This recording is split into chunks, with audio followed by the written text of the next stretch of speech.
Audio Jungle.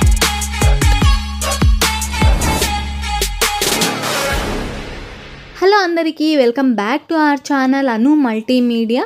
ఇక ఈరోజు వీడియోలో అసలు కుంభమేళా అంటే ఏంటి, కుంభమేళా యొక్క విశిష్టత ఏంటి, ఎందుకు ప్రజలు అంత ఆసక్తి చూపిస్తున్నారు కుంభమేళకు వెళ్ళటానికి అనే అన్ని విషయాలను ఒక్కొక్కటిగా ఈ వీడియోలో తెలుసుకుందాం. ఓకే, ఇక లేట్ చేయకుండా వీడియోలోకి వెళ్ళిపోదాం. కుంభమేళా అనేది అనేక మంది హిందువులు ఒక ప్రాంతానికి సాంస్కృతిపరమైన కార్యక్రమాల కోసం సాంప్రదాయంగా చేరుకునే యాత్రా ప్రదేశం లేదా జాతర అని చెప్పుకోవచ్చు. అయితే సాధారణ కుంభమేళా ప్రతి 4 సంవత్సరాలకు ఒకసారి జరుగుతుంది. అర్ధ కుంభమేళా అనేది ప్రతి 6 సంవత్సరాలకు ఒకసారి హరిద్వార్ లేక ప్రయాగలో జరుగుతుంది. అలాగే పూర్ణ కుంభమేళా అనేది ప్రతి 12 సంవత్సరాలకు ఒకసారి ప్రయాగ, హరిద్వార్, ఉజ్జయిని లేదా నాసిక్లలో జరుగుతుంది. ఈ విధంగా 12 పూర్ణ కుంభమేళాలు పూర్తయిన తరువాత అంటే 144 సంవత్సరాలకు ఒకసారి అలహాబాద్లో మహాకుంభమేళను నిర్వహించబడుతుంది. ఇక జనవరి 2007లో చివరిగా ప్రయాగలో 45 రోజుల పాటు జరిగిన అర్ధ కుంభమేళలో 17 మిలియన్లకు పైగా హిందువులు హాజరవగా అన్నింటిలోకి పవిత్రంగా భావించే మకర సంక్రాంతి అయిన జనవరి 15 ఒక్క రోజు 5 మిలియన్లకు పైగా హాజరయ్యారని ఒక అంచనా. అలాగే 2001లో జరిగిన చివరి మహాకుంభమేళకు దాదాపు 60 మిలియన్లకు పైగా ప్రజలు హాజరయ్యారు. ఎటువంటి సందర్భంలోనైనా ఇంత పెద్ద సంఖ్యలో ప్రజలు హాజరవడం ప్రపంచ చరిత్రలోనే తొలిసారి కావడం విశేషం.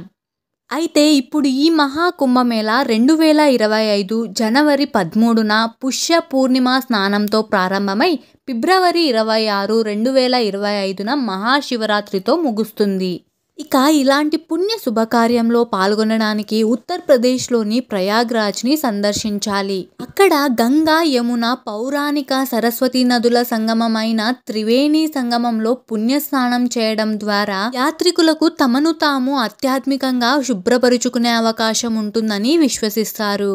ఇక మహాకుంభమేళలో పుష్య పౌర్ణమి జనవరి 13, మకర సంక్రాంతి జనవరి 15, మౌని అమావాస్య జనవరి 29, వసంత పంచమి ఫిబ్రవరి 3, మాఘ పౌర్ణిమ ఫిబ్రవరి 12, మహాశివరాత్రి ఫిబ్రవరి 26. ఈ తేదీలలో పవిత్ర స్నానాలు ఆచరించాలి. ఆ తేదీలలో పవిత్ర స్నానాలు ఆచరించడం వలన ఆత్మను శుద్ధి చేస్తాయని, అలాగే పాపాలను కడిగేస్తాయని నమ్ముతారు. ఇక మహాకుంభమేళా ప్రదేశమంతా భక్తులు శ్లోకాలు, జపాలు, భజనలు పాడుతూ వాతావరణాన్ని ఆధ్యాత్మిక శక్తి, భక్తితో నింపుతారు.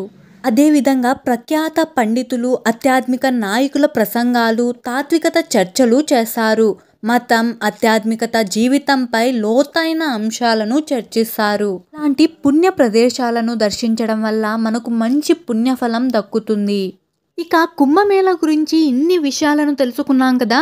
ఇప్పుడు ఈ మహాకుంభమేళా గురించి చెప్పుకునేటప్పుడు మోనాలిసా గురించి 2 లైన్స్ అయినా చెప్పకపోతే ఈ మహాకుంభమేళా అనేది కంప్లీట్ అవ్వదు. మహాకుంభమేళకు వెళ్ళిన వారికి ఎవరికి ఎంత మంచి జరిగిందో తెలియదు, కానీ మోనాలిసాకు మాత్రం మంచి పేరును తెచ్చిపెట్టిందని చెప్పుకోవచ్చు ఈ మహాకుంభమేళా. పూసలు అమ్ముకునే ఒక సాధారణ అమ్మాయికి సినిమా అవకాశాలు రావడం అంటే సాధారణ విషయం కాదు కదా. మీరేమంటారు? నేనైతే మోనాలిసాకు ఈ మహాకుంభమేళా తన లైఫ్లోనే ది బెస్ట్ టర్నింగ్ పాయింట్ అవ్వాలని కోరుకుంటున్నాను. ఇక అంతే అండి ఈ వీడియో నచ్చినట్లయితే ప్లీజ్ లైక్ చేయండి, షేర్ చేయండి, కమెంట్ చేయండి అండ్ ఛానల్ని సబ్స్క్రైబ్ చేసుకోవడం మాత్రం అస్సలు మర్చిపోవద్దు. అండ్ ఈ వీడియోని చివరిదాకా చూసినందుకు థ్యాంక్స్ అండి. Thank you so much.